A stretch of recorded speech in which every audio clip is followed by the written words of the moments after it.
Coming up today on VNN, Grant Barron has a new segment with the Club Spotlight. And Kenzie Leonard gives us a football preview for the game tonight. These stories are all coming your way on VNN.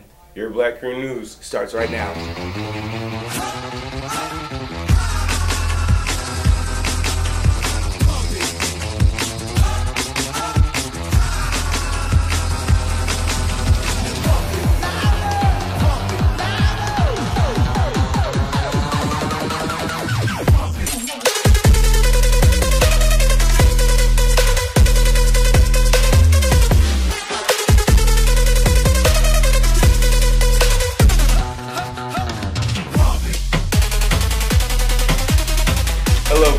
Welcome to your Black Crew News. I'm Grant. And I'm Danny. It's a relatively decent Friday. Let's get started with our top story. We're back this week with Vero's fourth favorite VNN segment. Daniel Ogden breaks down the top 10 plays against IMG. Welcome back to your top 10 plays of the week. Number 10, the IMG long snapper hits his own player on the head, and Jaden Brown recovers it. Jacob Azizi switches it up on us and gets his own 15-yard gain by rushing. Former soccer player Logan McLeod puts his 40-yard field goal over the crossbar. Ryan Dykover boots this one from our own 36 to the opposing 8 for a 55-yard punt.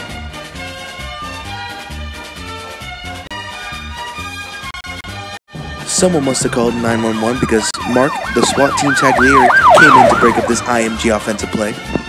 Jacob Azizi with ease just floats one over the IMG defense to Taquan Chapman for another Viking touchdown.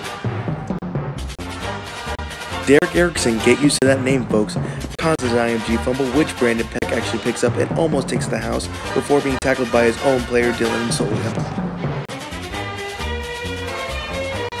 Despite being called quarterback, Jacob Azizi only can drop dimes, especially to our tight end Gabe Valverde. Jocelyn Mira at the first play at scrimmage takes this one all the way to the house, cutting through the IMG Swiss cheese defense. Now I told you to get used to this name folks. Derek Erickson fields the punt at the 28-yard line, casually makes his way upfield while making 4 IMG defenders miss their assignments, and you see it folks, he's at the 50, the 45, 40, 35, 30, 25, 20, 15, 10, 5 in the end zone for a Viking touchdown. And those are your top 10 plays of the week. See me next week for the Cypress Another highlights. stellar top 10. Great job, team. Next up, Kenzie Leonard talks to our Vikings about the Cypress Lake game. So this week it's our first shot at Lee County, or our only shot at Lee County this year. We play Cypress Lake, and in the first 5 to 10 minutes I expect our team to score twice, maybe 3 times. I expect our defense to get nothing but 3 and outs to keep the score at 0. What I look for in my team in the first 5 minutes, looking for intensity and focus.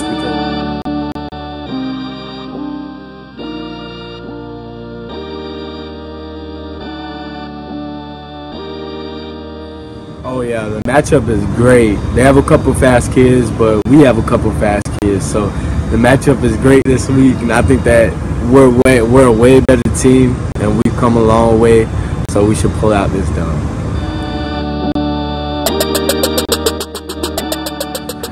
Well, our starting lineup always looks great. We have a consistent O-line, we have good tight ends, we have everyone that knows their job. On defense, we have a great rotation at D-line, we have our cornerbacks who are solid. And starting lineup doesn't matter because we also have nothing but depth, and everyone can do everyone's job, and that's what matters. One part of the lineup that's most interesting is that we have Brandon and Jocelyn in the backfield at the same time, so that'll help open up some holes and for Jocelyn to get in the end zone. It looks good. We have a couple people out with injuries, but all in all, I got faith in all my team, and they're going to come through with the win. Thanks, Kenzie. Looking forward to the great game. Can't wait to see everybody at the game tonight at 7. Now for a new VNN segment. Hi, Grant Barron, go to see the Gifts Club. Biggest problem for kids who can't study whenever they're busy would just be time management. Like, you have to use your tutorial, use your flex time, use the time that you have in study hall to complete your work and get things done. The teachers here are great. Like, they always like work with your time. So if you just go and see them, it's gonna be better off for you in the long run. They're total. I don't know how to explain it. They like to help anybody who comes their way.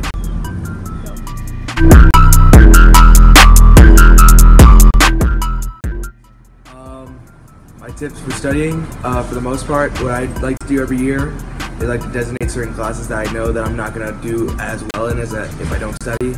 I focus on those classes, so for me it could be English, it could be science, and maybe it's 2 or 3 different classes. And then also I go to tutorial, during flex, I go to these classes. I work on homework during school, and then after school I also work with other students, that way I can get the concept, because by teaching sometimes you learn yourself.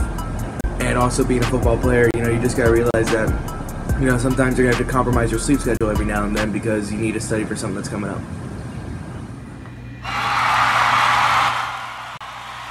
Good job, Grant. Thanks, man. Yeah, it was really great to see our community come together. Now over to America's sweetheart, Robert Reinhardt, for teacher trivia. So do you know which person majored in kinesiology, played basketball and softball in high school, and had a favorite subject that was math? Well, I'll be back later in the show with today's answers. I think that's Miss York. David Zukin. No.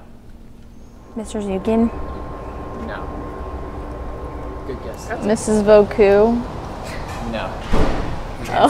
Miss Hamstra. Miss Hamstra, who would have thought? Now we have Jordan Miranda hitting the halls to get us some study tips for the end of the quarter. Hi, I'm Graham Barron, a reporter with VNN October News, and I caught up with Darby Campbell and Klein Potter, leaders of the Fort Myers High School Gifts Club, who came to Bureau today to speak to our students. I'm here with Darby and Klein, leaders of the Fort Myers High School Gifts Club. What is your club all about? Our club, we basically collect donations, and it can be anywhere from bags to shoes, clothing, toiletries, everything. And then we set them up in a small room in our school that has shelving in it, and all students and families at Fort Myers High School can come and get whatever they need for free. Wow, that's great. How can Bureau get involved?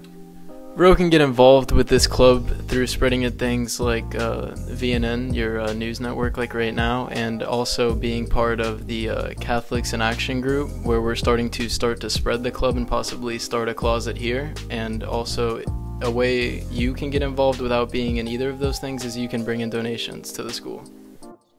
Who is in need of this great club you guys have started?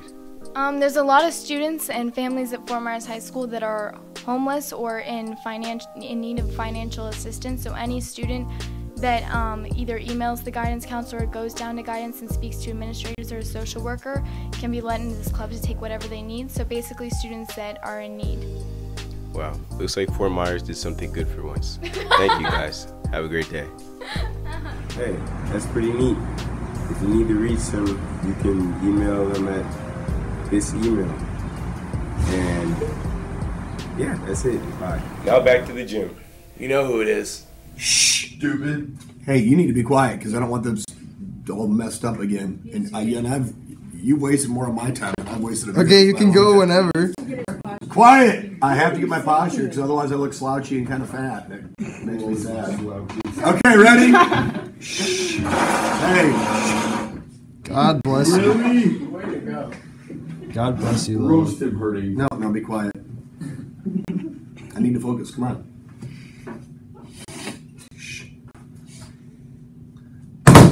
Hey, back at you. Matt Hurting, new contract. I got so much commas.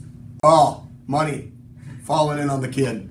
Anyway, I'm talking today about something that gets kids hyped like no other. This is the biggest thing in the history of Roe. Maybe I've never seen kids get so pumped up. And especially the freshman and sophomore. I'm running the hype train for Archer and the Stir Fry Bar. When they have stir fry in the cafeteria, I heard it's Tuesday. That's the rumor on the street, everybody. Stir Fry Tuesday. I think you better start camping out the night before in front of the old cafeteria so you can get first in line. Juniors and seniors, pretty civilized with the stir fry. Freshmen and sophomores, not so much.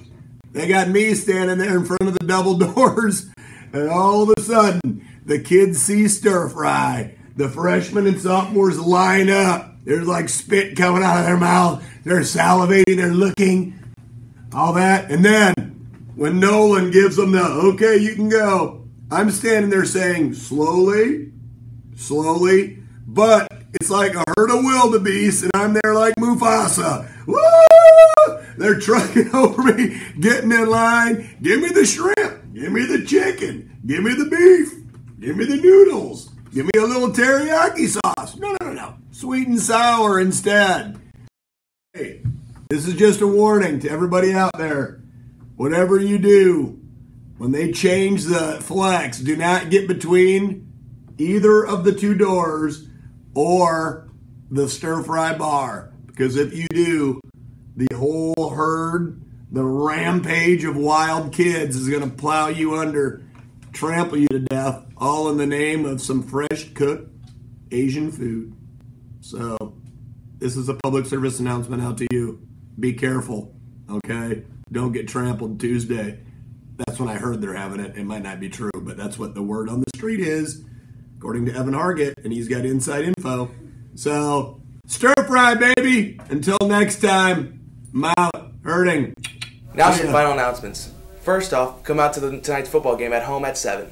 Good luck to the cross-country team who have a home meet. Congrats to Alexa Gonzalez for winning News Press Athlete of the Week. Lastly, there's a lacrosse meeting at 7 p.m. at Tuesday in the Media Center. If you have any questions, see Ryan Healy. On that note, so long. Farewell. Auf Wiedersehen. Goodbye. It's from Sound.